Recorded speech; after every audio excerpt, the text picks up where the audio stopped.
You ever heard of someone marrying a corpse and then crowning it queen? Sounds like something out of a horror movie, right? But guess what? It's real. This is the bizarre but true story of Pedro I of Portugal, a king so consumed by love that he dug up his dead lover and made her queen, after death. So how did this happen? Why would a king go to such extremes? What drove him to marry a dead woman and even force his nobles to kiss her cold hand? Stick around, we're diving deep into one of history's most twisted tales of love, betrayal and obsession. Let's rewind to 14th century Portugal, where political marriages were the norm and love was rarely part of the deal. That's exactly where our story begins, with a royal prince named Pedro and a woman named Inês de Castro. She wasn't royalty, she wasn't Portuguese, and she definitely wasn't supposed to fall in love with the crown prince. But she did, and that love would spark chaos, murder, madness, and a ceremony no one could have predicted. This isn't just some medieval drama. It's a tale of passion, power, and the lengths one man went to defy the world for the woman he loved. We'll break down how their romance started, why it ended in tragedy, and how Pedro took revenge in the most shocking way possible. So, if you're ready for a wild ride through history, let's get started. Back in the 1300s, Portugal was ruled by King Afonso IV.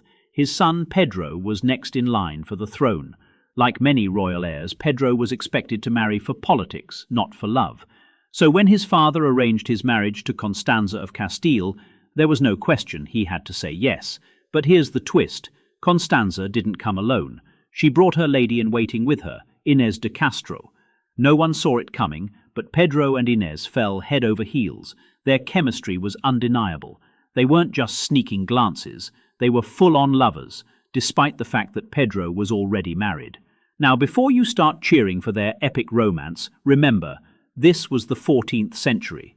Affairs like this weren't just frowned upon, they were dangerous, especially when you're the future king and your mistress isn't even from the right bloodline. Pedro's dad, King Afonso, wasn't thrilled. He saw Inês as a threat, not just to Pedro's reputation, but to the stability of the kingdom. And let's be honest, kings back then didn't handle threats very nicely. King Afonso decided enough was enough. He couldn't let his son's heart rule the kingdom, so he did what any medieval monarch would do. He plotted to get rid of Inês. In 1355, while Pedro was away, Afonso gave the order. Inês was to be executed. The moment came when 3 assassins showed up at her door. Some say they offered her a chance to flee. Others claim they dragged her out screaming. Either way, the result was the same.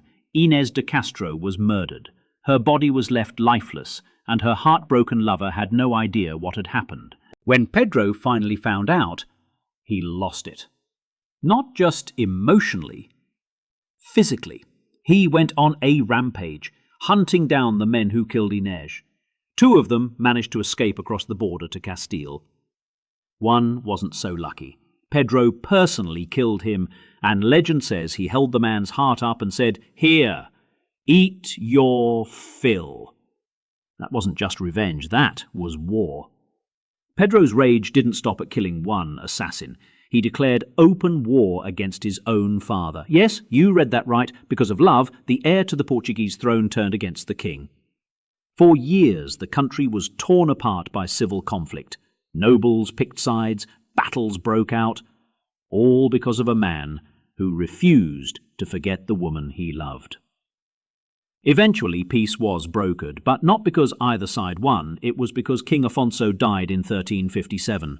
With his father gone, Pedro became king. And guess what was the first thing he did? He didn't celebrate. He didn't make speeches. He didn't even act surprised. Instead, he made a shocking decree. Inês de Castro was to be officially recognized as Queen of Portugal, posthumously. Yes, you heard that right. Pedro declared that Inês had been his lawful wife all along. That meant her children, his children, were legitimate heirs to the throne. But he didn't stop there. He ordered her body to be exhumed, dressed in royal robes and placed on the throne beside him. Imagine sitting in court, looking up and seeing a rotting corpse staring back at you, wearing a crown.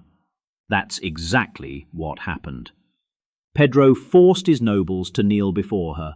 kiss her cold hand, and swear loyalty to the dead queen. Some sources say her body was so decayed that her jaw had dropped open, giving her a ghostly grin. Can you imagine being one of those nobles, forced to bow to a corpse, knowing that if you refused, you'd probably end up like the guys who killed Inej? Yeah, I wouldn't want to be in that room either. You might be wondering, why go to such extremes? Why dig up a corpse, put it on a throne, and force people to kiss its hand? Was Pedro insane? Or was this some kind of poetic justice? Well, historians argue both ways. Some say he was mad with grief. Others believe he was making a powerful political statement. She should have been my queen when she was alive. Now she will be my queen in death. Either way, it worked. Everyone knew that Pedro's reign would be shaped by the woman who died before he ever wore the crown. But here's the kicker. By declaring Inej queen posthumously, Pedro legitimized their children. That meant his sons had a rightful claim to the throne. So was this an act of madness or brilliant manipulation? Maybe a little of both. Pedro ruled Portugal until his death in 1367. Even after he passed, the story didn't end. He was buried beside Inej in Alcobaça Monastery, their tombs facing each other so they could meet again in the afterlife.